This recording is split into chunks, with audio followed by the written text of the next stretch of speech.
queremos terrenos, seres de lo bueno. Cada palabreo me confunde. Estamos escuchando a Sofía Alves, una cantautora, compositora y productora musical uruguaya, que asegura, entre otros conceptos, que no darle a tu pueblo cultura es como tener un hijo y no darle comida. Al autodefinirse, dice ser música negra, lesbiana, pobre. Y dice que ser música negra, lesbiana y pobre en Uruguay significa que tenés infinitas menos chances. Así comenzamos, a pedido de quien es la autora de esta columna, de quien es la escuela, la maestra y profesora Selva Pérez Estabile. Muy buenos días, Selva. Buenos días a ti, Álvaro, y a toda tu maravillosa audiencia. Menuda definición la de Sofía Alves, ¿verdad? Realmente. Y después decimos que los jóvenes no se interesan por la política. Es tan paradójico y tan cruel a veces el mundo adulto con quienes están hoy portando esa maravillosa juventud, porque sí que tienen claro los jóvenes lo que significa tantos principios de igualdad, de justicia, de libertad, de democracia. Sí que tienen claro incluso de dónde vienen las raíces de esa desigualdad. Por lo que tú justamente presentabas a Sofía, maravillosa compositora uruguaya, en este tema que se llama Tiempo Hermano, dentro de uno de sus tantos discos que están presentes en YouTube, que se llama Otoño. ¿Y por qué traías esto, Selva, justamente con el título de hoy es La Escuela y su lucha por la anticorrupción? Y esto era como el puntapié para este espacio. Exacto, porque justamente a mí me interesaba contraponer cómo la juventud a través del arte manifiesta estos principios tan profundamente humanos, tan profundamente democráticos, y cómo la sociedad toda va hacia un camino en que parece que la corrupción es pan de cada día. Hoy estamos rodeados de múltiples noticias a diferente escala en la que o se duda o ya se ha constatado que ha habido corrupción, ¿no? Fuera del país, dentro del país. Bueno, el caso del departamento de Artigas ha sido harto conocido por todos. Y yo me puse a analizar y a estudiar qué es la corrupción. Etimológicamente la corrupción viene de dos términos, de com y romper, que es de alguna manera romper lo que está hecho junto, Y la corrupción implica obviamente un abuso de poder, una decisión de ejercer influencias ilícitas que también son ilegales y que también son ilegítimas, y que implica de alguna manera un comportamiento desviado de aquel que ocupa un determinado rol en la órbita pública estatal para obtener un beneficio privado particular. Dice, se desnaturaliza algo que se generó y que se creó con un determinado fin, que en este caso es el fin de proteger lo colectivo, es el fin de administrar correctamente los bienes públicos. A mí me gustaba siempre decir, cuando era directora de escuela y le hablaba así también a la comisión de fomento en la que manejábamos fondos públicos, y yo le decía, tenemos que ser el doblemente cuidadosos de estos fondos, de lo que somos con los fondos particulares. Tenemos que cuidar todo aquello que es público dentro de una escuela. Todo es público, desde el banco, la hoja, hasta la campanilla. Tenemos que cuidarla doblemente, como si fuera doblemente mío, más que mi propia casa, porque yo estoy utilizando todos fondos, recursos materiales, tiempos que están financiados por el dinero de todos, y tengo la obligación de gestionar esos fondos de la mejor manera, cuidando y preservando que todos tengan un acceso legítimo. Y en esta lectura que estuve haciendo encontraba en un material de un politólogo franco-ecuatoriano, Michel Rowland, que él dividía la corrupción en dos categorías, una corrupción de acuerdo con la ley y una corrupción contra la ley. Y uno dice, bueno, pero la corrupción, ¿cómo va a ser de acuerdo con la ley? Si es corrupción, no va a estar a favor de la ley.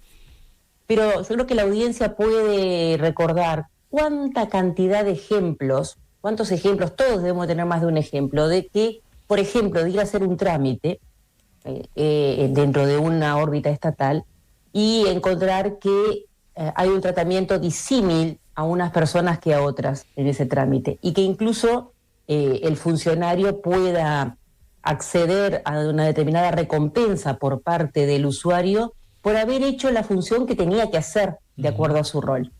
¿Sí? Sí. No sé, el ejemplo más que me viene a mí ahora es el tema de evitar multas, por ejemplo, cuando uno se encuentra en el tránsito con los inspectores. Con los inspectores de tránsito, ¿no? Estamos hablando de coima, ¿no?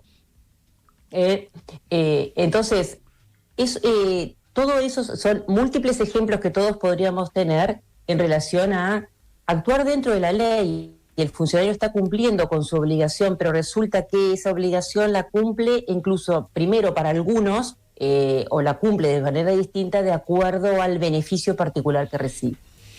Cuando yo era inspectora técnica supe padecer situaciones en las que la norma se venía aplicando de una manera y de repente, porque se quería tener en determinado lugar, por ejemplo en el cargo de subtécnica, a determinada persona y no a otra, y de buenas a primeras se tuvo que cambiar la ley para que la persona que ocupara ese cargo fuera una y no otra, no la que le correspondía de acuerdo a cómo se venía aplicando la norma. Se cambió inmediatamente.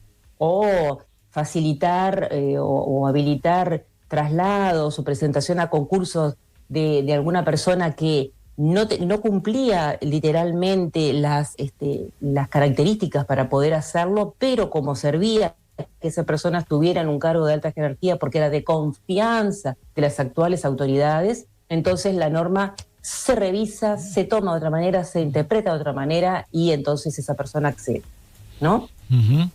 Pero, ¿y qué es lo que va pasando con este con este abuso de poder y con esta desnaturalización de aquello que se creó para que fuera de determinada manera con garantías a los demás?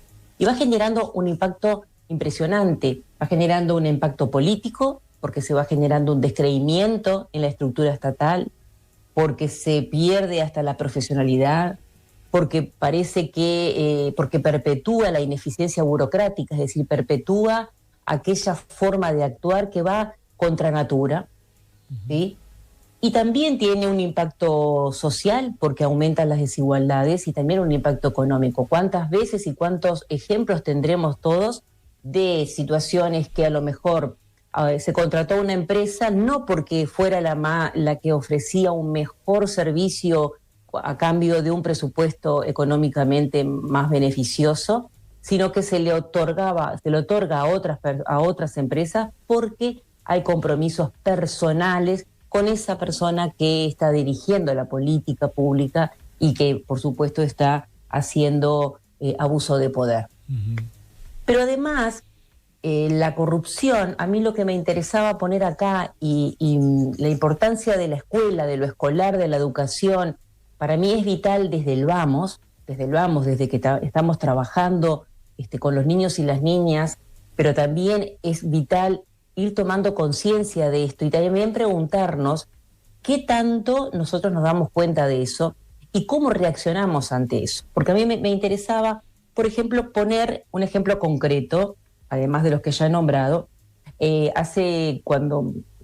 Digamos que cuando vivía en Mis Pagos de San José, me tocó en algún momento ser delegada en un circuito electoral en el que compartía ese circuito, obviamente, con gente, con delegados en su momento de la lista 22, lista del Partido Nacional, que ha sido una lista ganadora durante muchos años en ese departamento. Cuando llegó el momento del escrutinio, había un veterano que era el delegado del Partido Nacional de la lista 22, y alegremente, cada vez que salía un voto de la 22, él decía, un viaje de balasto. Salía otro voto de la lista 22 y decía, va otro viaje de balasto.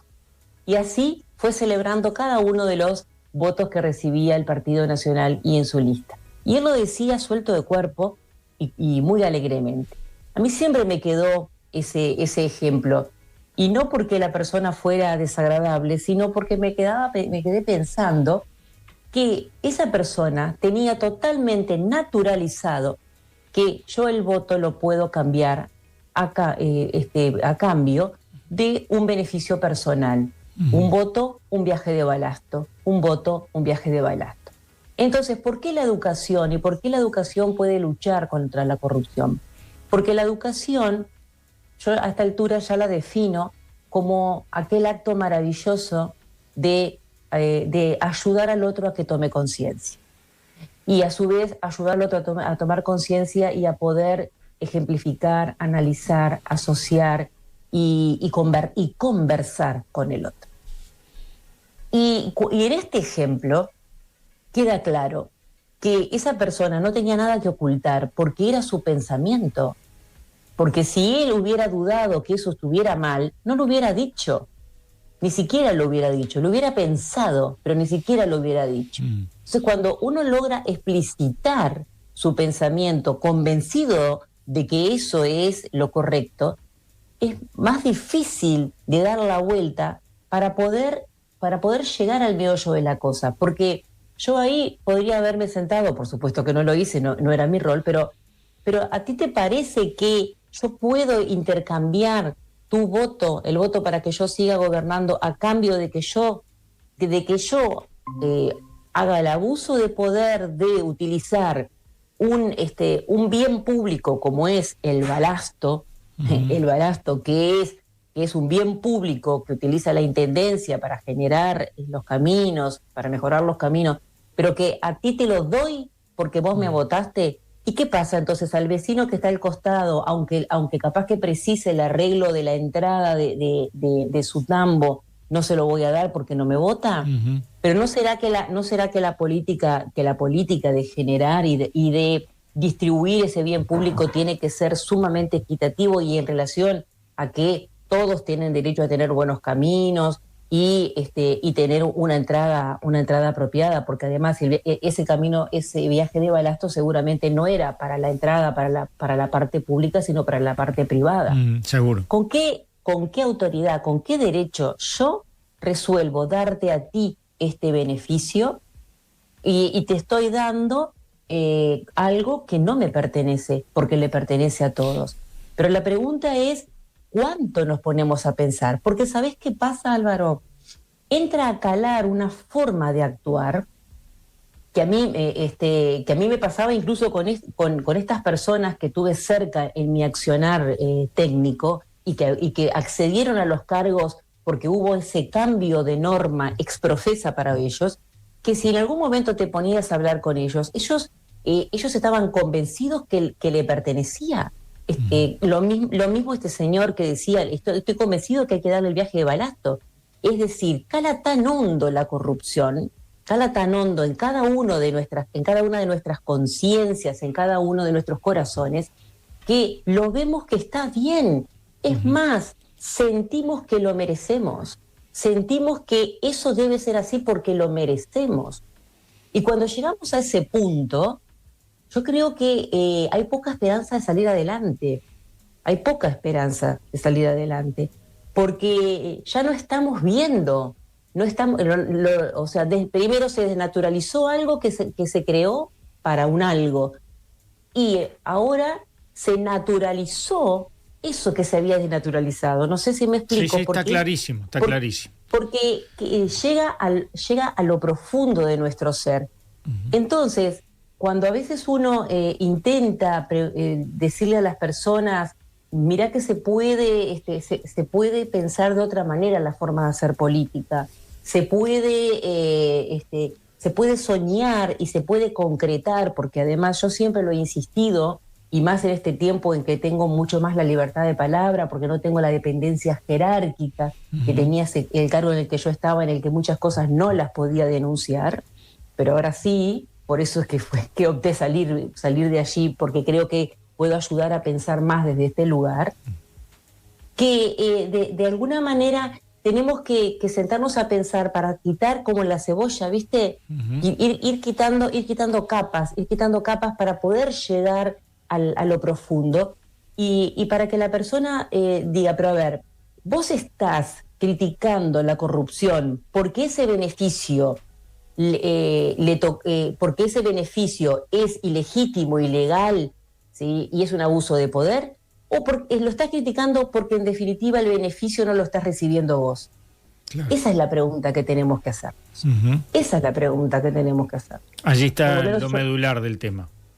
Ahí está lo medular. Vos te enojás porque determinada autoridad tomó una decisión y benefició a fulano, a sultano, ¿sí? O te enojás porque, y eso es ilegítimo, o te enojás porque ese beneficio no te llegó a vos.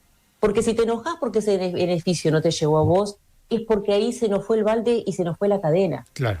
Porque ahí perdimos la noción de lo que es justo, de lo que es equitativo, de lo que es especialmente democrático. Y para redondear, porque ya te siento respirar distinto. Sí, porque se nos pasó el tiempo, una vez más. Se nos pasó el tiempo, una vez más. Pero vamos a seguir tratando el tema de la corrupción en el próximo bloque. Ya te lo anuncio a ti y al resto de la audiencia. Perfecto. Y además termino con una última frase.